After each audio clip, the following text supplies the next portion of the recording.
Hi friends, today we're going to give you a quick room tour from Dreams Macao, Punta Cana in Dominican Republic.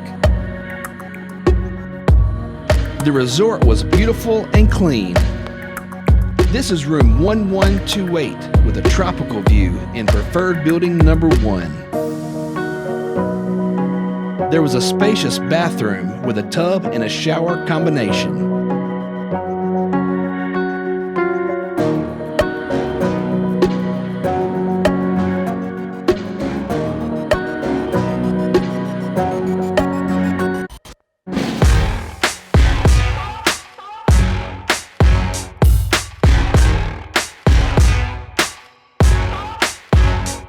It also had a separate room for the toilet.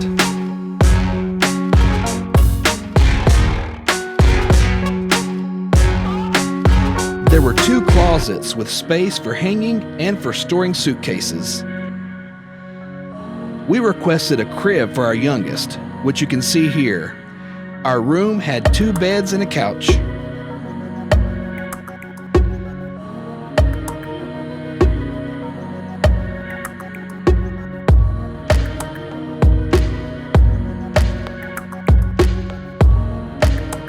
Hi!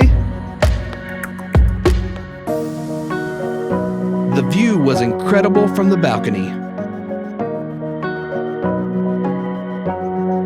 Check out this soaking tub. This room was considered tropical view, but we ended up with an amazing view of the ocean. We had an amazing vacation at Dreams Macao in Punta Cana, Dominican Republic.